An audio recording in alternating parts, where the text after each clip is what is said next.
and I welcome Rafal Lapkowski to take the floor, I hope. Yes, good.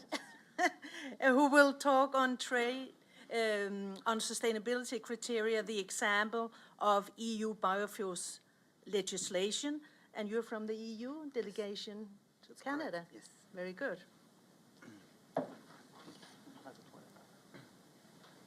Yes. So, point this okay, good. So thank you very much for the invitation. I indeed work here at the delegation of the European Union, which is an equivalent of an embassy, but it's not called embassy because the European Union is still not a single country. So very briefly on EU biofuels policy, I believe that you heard already yesterday on the EU biofuels legal framework in general. And for us, in order for fuels to be counted as biofuels, they need to comply with the sustainability criteria. So the sustainability criteria are really at the heart of the EU biofuels legislation. So first pillar is minus 20%. So this is our target. We want to lower our greenhouse gas emissions by 2020, 20% less than what we had in 1995, as you probably heard yesterday. Another 20, because the policy is 20-20-20, triple 20, is we want to increase our energy efficiency by 20%, so lower the energy consumption by 20%. And the last 30%, we aim having 20% of biofuels in our energy mix by 2020.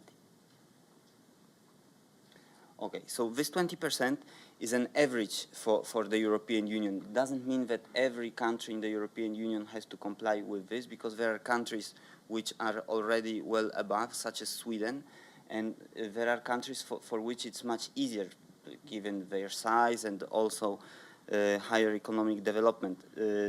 So just to give you the two extremes, the target for Sweden, the mandatory target for Sweden is 49%, which is the highest in the EU, and the lowest is 10% for Malta.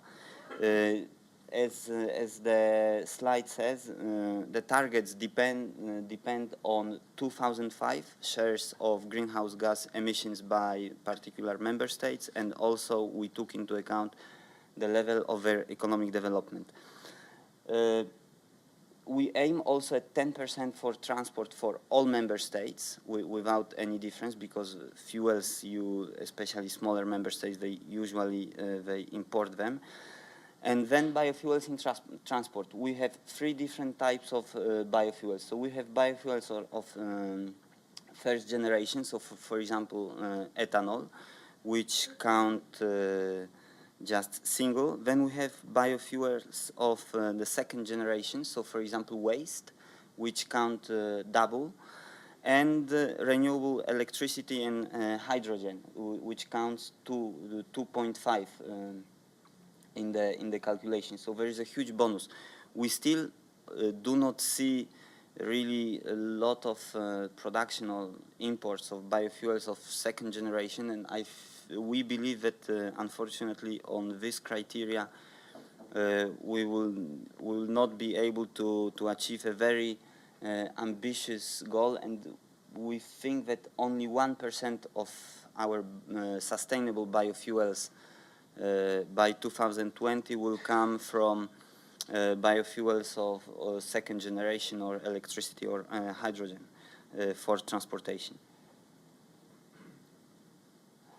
Then the sustainability criteria for biofuels. So there is a single EU scheme. So there is no national legislation when it comes to criteria.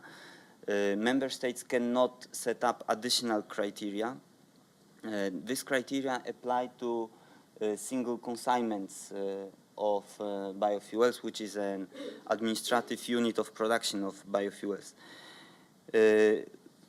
sustainability biofuels needs to be sustainable in order to count for member states to count towards this target, and in principle if they do not comply with the targets the European Union imposed on them, we could start an infringement procedure and take member states to the European Court of Justice and go up to imposition of the financial penalties on them. There is also financial support for example, for users or producers. So again, if when it comes to energy efficiency, for example, in transport, if a member state wants to award a subsidy, a company needs to be using sustainable fuels. So the criteria themselves, so the mandatory criteria, so for the time being, we request producers to lower the greenhouse gas emissions from the production plant until the tank by 35%. The target will go up to 50% in 2017 and 60% by 2018 for new installations.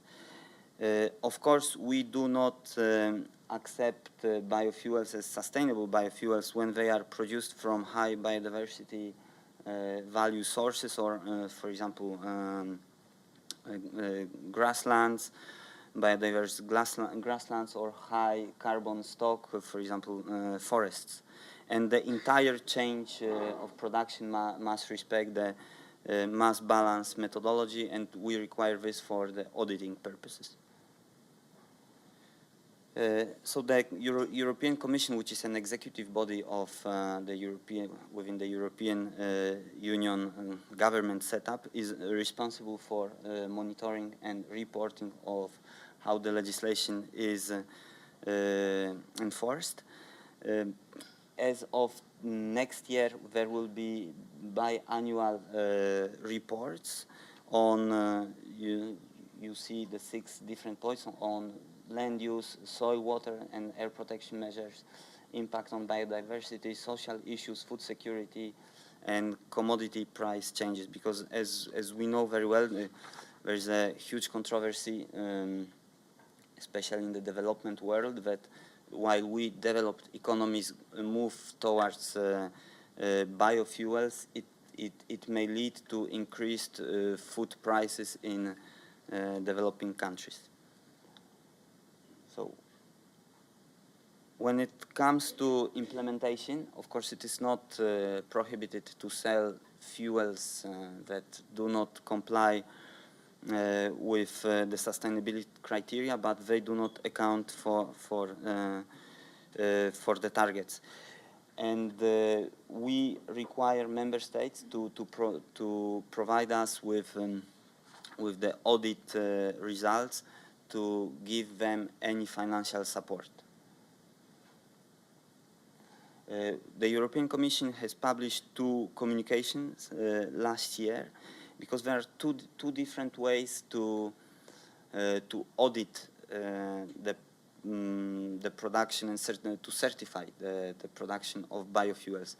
The European Commission may either certify independent certification bodies. For the time being, there is none that has been certified, but there are 7 that are very close to get the certification. So, for example, producers may use these organizations to get the required certification. But so that's the first possibility. And the second one is that the member states, European member states, can set up certification criteria within their own legislation. And until now there's only one, it's Germany that has it running, and Austria is very close to the completion of this as well. And so we are still completing the sustainability criteria. For example, biodiverse grasslands, it is very difficult to measure this in third countries. There is also lots of controversy. on this, notably with Brazil. So we can't really speak about this because the legislation is still being drafted by the European Commission. It hasn't still been transferred to the European Parliament and the European Council, which will in the end decide.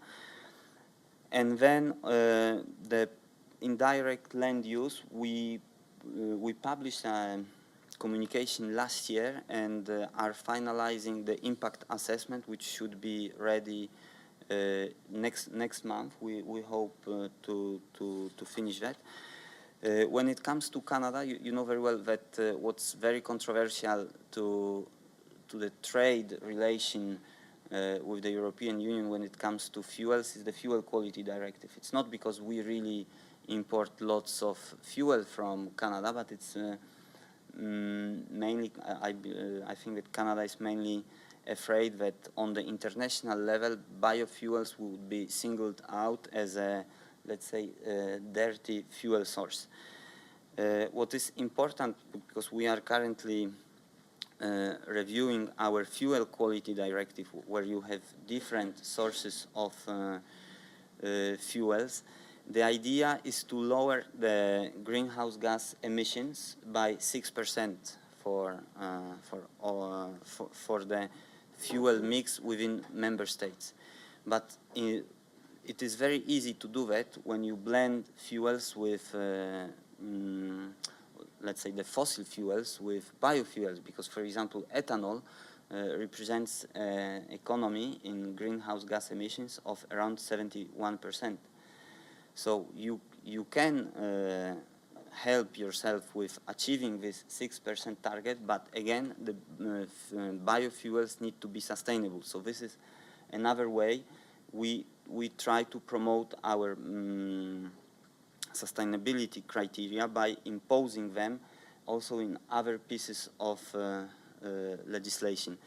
I see that later you will be talking about the WTO compatibility of various legislations when it comes to biofuels. We had serious concerns from third countries when we were drafting our biofuels policy.